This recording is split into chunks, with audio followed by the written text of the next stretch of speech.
Olá, meus amores, olá, minhas amoras, como vocês estão? Espero que estejam muito bem, que estejam conseguindo se organizar, que esteja tudo caminhando na possível tranquilidade, tá? E hoje a gente vai continuar o nosso conteúdo de literatura. Hoje a gente dá início para uma era literária que eu tenho muito carinho, muita afeição, e a minha era literária preferida, eu amo, tá? Eu acho a era mais interessante, mais legal, com mais coisa, com histórias muito boas, tá? Então vocês vão ver que eu vou falar com todo o entusiasmo que eu tenho, tá bom, meus amores? Então vamos começar o famoso realismo. Essa aula, gente, vai continuar no mesmo formato das outras aulas, tá? Então a gente vai ver primeiro o realismo português, tá? Dei uma engasgada de leve, tá? A gente vai ver o realismo português, eu vou falar sobre os autores, vou falar sobre as características, vou finalizar todo esse realismo português. Depois a gente vai começar o realismo brasileiro, tá? Que é a minha parte preferida, tá bom? Então hoje eu vou começar, tá? Vou falar de características, de contexto histórico e eu finalizo. Na semana que vem eu vou falar de algumas tretas que tiveram, tá? Entre alguns autores realistas, alguns autores romantistas, tá? E na terceira aula eu vou falar sobre o nosso amado Eça de Queiroz, tá bom? Então vamos para esse vídeo não ficar muito longo, porque eu sei que vocês não gostam de vídeo longo. Vamos começar então. Qual que é o contexto histórico desse movimento literário que está iniciando e que nasce na Europa? Tá? A gente está no momento, mais ou menos, da primeira revolução industrial, meus amores, tá? Então o mundo ele está se transformando profundamente com esse grande movimento histórico e econômico e também político, que é a Revolução Industrial. Então a gente sai de um modelo de economia, um modelo de cultura, um modelo de comércio e vai para um modelo industrial. Tá? Então a nossa forma de consumir se altera, a nossa forma de viver se altera, a nossa forma de trabalhar se altera, tá? Então, obviamente, depois de tantas alterações, a nossa cultura, a cultura da época também ia se alterar, tá? É impossível ela permanecer a mesma do passado depois de tantas mudanças. Tá? Então, o que é a Revolução Industrial? É um movimento econômico de industrialização da economia, tá? Então, a economia começa a se tornar industrial, começa a surgir as indústrias. Com essas indústrias, a gente começa a ter uma quantidade muito grande de produtos, muito maior do que tinha, tá? Por quê, gente? Antes eu precisava de um dia para construir uma cadeira, agora eu construo 5 cadeiras em 1 hora por causa das máquinas, tá? Então isso alterou. Além disso, o que aconteceu? Com esse movimento industrial, meus amores, começou a se transformar também as cidades que acolhiam essas indústrias, tá? Então vocês imaginam uma cidade pequena, com alguns artesãos, com alguns comerciantes, e ela começa a receber uma indústria, 2 indústrias, 3 indústrias. O que vai acontecer com essa cidade interiorana, essa cidade pequenininha? Ela vai crescer, ela vai ficar mais rica, tá? Muitas pessoas vão mudar para essa cidade porque elas estão atrás do emprego, elas foram contratadas por essa indústria, tá? Então isso modifica profundamente toda essa logística e toda essa cultura, essas relações da cidade. Então a gente tem essa época que a gente chama de revolução urbana. As cidades começam a ser construídas, tá? Elas começam a se modificar também, girando em torno dessas indústrias, tudo bem? Então a gente começa a ver que novas capitais vão surgir, novas grandes cidades, novas potências urbanas vão surgir, tá? E é nesse burburinho, nesse monte de mudança que acontece o realismo. Então, os autores realistas, meus amores, eles estão dentro dessas cidades, eles estão observando tudo que está mudando. Tudo bem até aqui? Ficou tranquilo? Então tá bom. Então a gente vai ver que tem um desenvolvimento industrial, obviamente, essa indústria ela vai melhorando, ela vai crescendo, tá? Mas também a gente vai ver que tem um desenvolvimento científico. O que isso significa? Que a ciência começa a se desenvolver junto com essa indústria. Quando a ciência começa a se desenvolver, algumas partes dessa ciência começam a chegar até a população. Tá? Então a gente tem um aumento no número de universidades, a gente tem um aumento no número de estudantes, a gente tem um aumento em pessoas formadas. Tudo isso vai crescendo, crescendo e vai modificando a sociedade. Então a sociedade ela começa a se tornar também mais científica. Tudo bem? Tá. A gente vê os primeiros movimentos socialistas se iniciando também nessa época. Por quê? Tão rápido, Marina? Sim! A partir do momento que a gente começa a ter uma economia de mercado, uma economia capitalista, começam a surgir pessoas que vão pensar contra, que querem outro modelo de economia, tá? Que querem outro modelo de sociedade, que querem outro modelo de política, que não estão contentes, não concordam com esse modelo. Então começa a surgir alguns movimentos, tá? Nesse comboio de movimentos, o movimento socialista nasce dentro dessas fábricas, dentro dessas indústrias, tá? Ele nasce basicamente formado pelos trabalhadores, tá? Que eram as pessoas que sofriam com essa industrialização, tudo bem? Além disso, gente, é nessa época que surgem muitas teorias importantes científicas que são fundamentais para a nossa ciência de hoje, tá? Eu vou falar um pouquinho mais para frente alguns filósofos, cientistas e sociólogos e biólogos que fizeram a diferença dentro desse contexto realista. Tudo bem até aqui? Então, o que a gente percebeu? Teve uma mudança muito drástica na sociedade. A sociedade passou de um modelo mais mercantilista, de um modelo, se a gente for um pouquinho mais para trás ainda, feudal, tá? E começou a entrar no modelo capitalista. Tá? Então, obviamente, uma economia nova vai gerar relações novas, política nova, sociedade nova e uma sociedade nova, diferente, tá?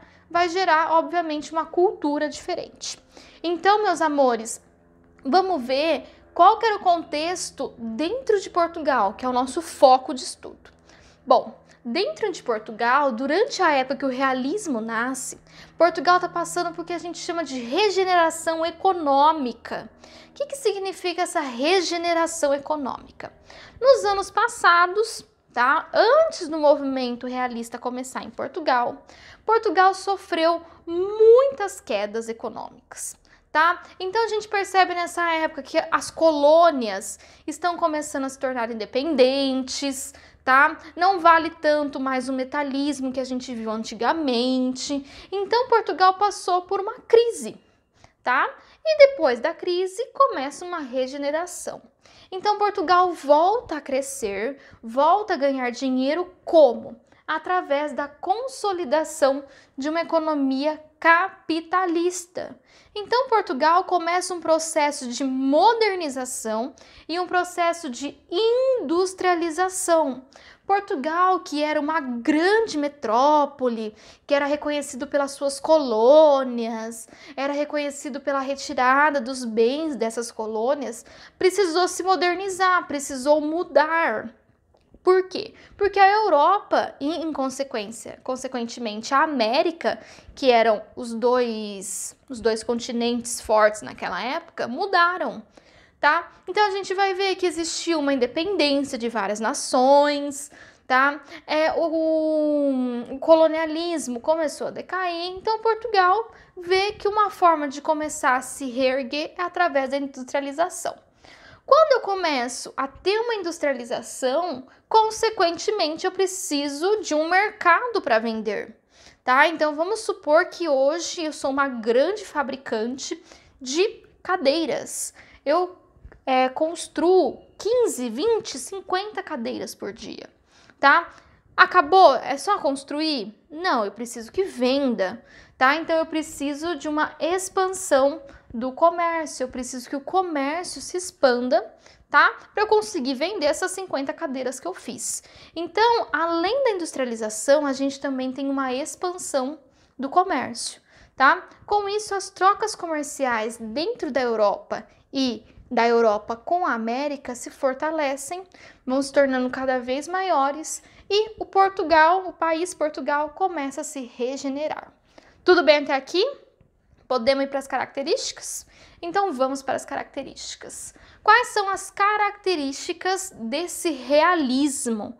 Tá? Essas características elas vão valer para o realismo em Portugal. Do Brasil vocês vão ver que tem algumas diferenças, tá? Mas eu vou falar na aula do Brasil só sobre o Brasil. Então vamos para as características de Portugal. Primeira coisa, meus amores, comprovação científica e verdades científicas. O que significa isso? Que os realistas são um grupo de autores que ama e segue, que é o mais importante, a ciência. Então, meus amores, as histórias, tá? Os enredos, os personagens, eles serão personagens que são baseados na ciência. O que isso significa, Marina? Significa que vai ter fada? Não, não dá pra gente comprovar pela ciência que existem fadas, apesar da Xuxa falar que existem, tá? Vai ter unicórnio? Não, não vai ter. Tá? Vai ter fantasia, vai ter bruxa, vai ter feitiço, vai ter a vada quebrada? Não, não vai ter. Tá? Por quê? Porque eu não consigo comprovar isso pela ciência. Então as histórias, elas são racionais, elas são comprovadas. Bom, Joãozinho traiu Pedrinho, eu consigo comprovar isso? Consigo. Tem lá a realidade, a verdade, e dá pra eu comprovar, se quiser dá até pra eu fumar. Tá? O Joãozinho beijando o Zezinho, tá? Traiu o Pedrinho. Isso eu consigo comprovar. Então, tudo bem, eu posso mostrar isso na minha história. Eu consigo comprovar que o Joãozinho fugiu no unicórnio? Não, eu não consigo, então não vai pra minha história. Ah, mas ele fugiu no cavalo. Aí, tudo bem. Tá? Então, gente, comprovação científica e verdades científicas são as verdades que eu consigo comprovar, tá? Bom, se eles acreditam apenas na ciência e se eles seguem a ciência, eles vão acreditar em religião? Eles vão acreditar em fé? Não. Então a gente fala que eles têm o quê? Moral e religiosa. Ou seja, a moral, o certo e o errado desses autores é um certo e errado da cabeça deles, da ciência. Não é o certo e errado que a fé fala para eles, ok? Então, em algum lugar da ciência está falando que adultério, traição é errado? Não, pelo contrário. A ciência fala que traição, adultério faz parte das relações humanas, faz parte do ser humano. Então, ok? Então eles não têm uma moral de, isso é certo para a religião tal, isso é errado para a religião tal. Não vai ter nada disso. Eles têm uma moral irreligiosa.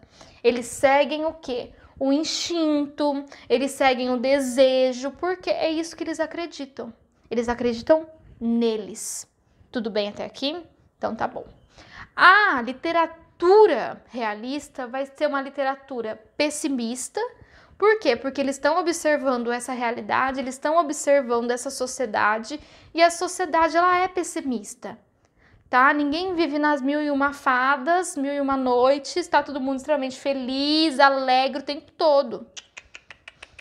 Eles veem a tristeza, eles veem a violência, eles veem tudo de negativo que tem no nosso mundo. E vai ser isso que eles vão tratar nas suas obras. Por isso que a gente fala que às vezes, na maioria das vezes, é uma literatura pessimista e de visão fria.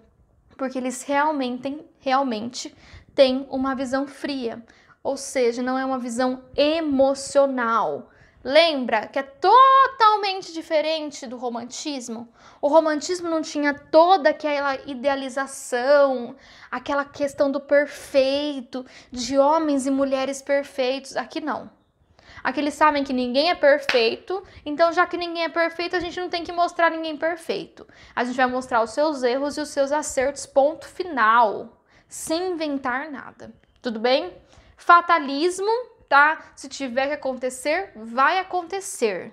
Não existe isso. E a fada olhou para ele e falou: não, meu querido, você vai ser curado. Não, você volta, que ela te perdoa. Não, fatal. Se te fez coisa errada e alguém te pegou, vai pagar pelo que você fez. tá? Então não existe finais felizes, não existe deu tudo certo no final. Se tiver que não dar, não vai dar. Se tiver que dar, vai dar. Tudo bem? E temática violenta. Óbvio, a sociedade é violenta. Eles retratam a sociedade. Tudo bem até aqui? Tem mais um pouquinho pra gente finalizando. Animalidade, isso é importante. Grifa aí no caderno para quem tá copiando. O que significa animalidade? É o indivíduo que é guiado pelo instinto. Então, os realistas, eles falam que nós, seres humanos, nós temos muito de animal, nós somos animais.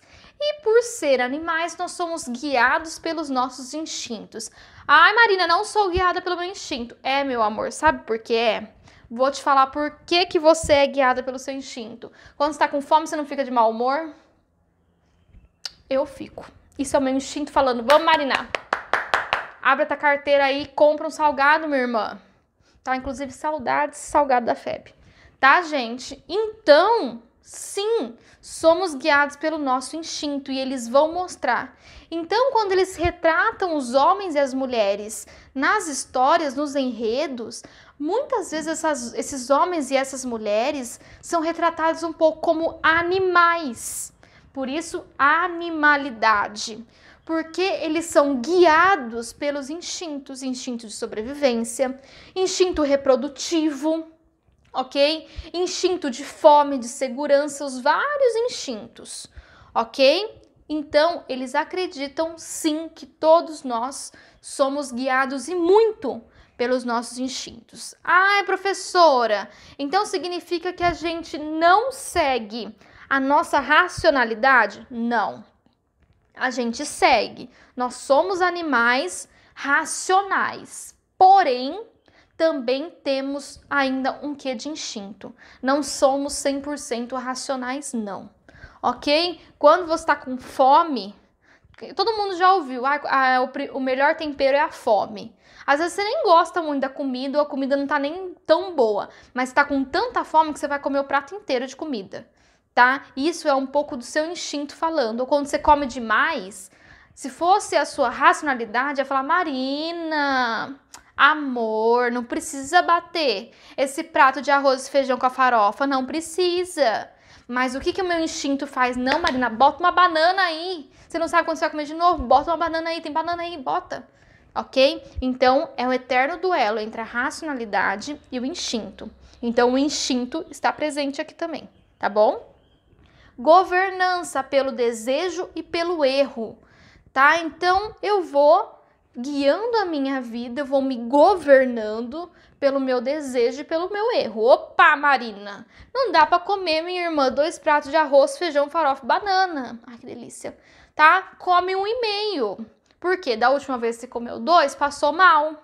Tá? Então, opa, já errei aqui, deixa eu ir pelo outro caminho. Tá? Então, eu vou aprendendo através dos meus erros, mas também eu sou guiado pelos meus desejos. Tudo bem? Prazeres temporários, tá? Isso é importante, tá? Vai demonstrar muito nessa literatura a questão do prazer temporário, tá? Principalmente o prazer sexual, tá? Então eles quebram muitos tabus, tá? Em relação à sexualidade, porque o instinto, ele se relaciona com a sexualidade, tá? Então, vai ter muita história e enredos onde essa sexualidade é mostrada de uma maneira totalmente diferente da do romantismo. Nesse momento da literatura, a sexualidade ela é muito mais liberta. Você está com vontade, você vai e faz, tá? Por quê? Porque ninguém vai te julgar. Porque quem que vai te julgar? A ciência. A ciência está falando que você tem vontade. Se você não vai morrer, vai lá e faz. Por quê? Lembra da moral irreligiosa? Não existe um certo e errado sobre isso, ok? Seleção natural, ou seja, a sobrevivência dos mais aptos. Isso é extremamente importante para o realismo. Os mais aptos, os que se adaptam melhor, vivem, sobrevivem, ok? Quem não se adapta, não sobrevive, tá? E, mais importante, determinismo. O que é determinismo? Vocês ouviram? O que é o determinismo, meus amores? O meio, tá? Determina quem você é. Tudo bem? Então, dependendo do local onde você nasceu, onde você foi criado e onde você está, você é determinado por esse meio. Ok? Tudo bem? Eu vou falar mais de determinismo quando a gente chegar lá um pouquinho mais pra frente no cortiço. O cortiço é um exemplo muito bom para eu explicar o determinismo. Mas o determinismo é um meio, tá? O seu arredor determina quem você é. Eu sempre tenho o mesmo exemplo, tá, gente? Mas é que ele funciona perfeitamente. Vamos supor que vocês nasçam em outro lugar. Que lugar, tia? Na família Kardashian. Vamos supor que vocês nasçam, tá? Vamos supor que a gente pode mudar de onde a gente nasce. Na família Kardashian, vai ser o herdeiro das Kardashians. Vocês vão ter a mesma vida que vocês têm hoje? Não. Não. Tá? Provavelmente vocês nem iam estar estudando.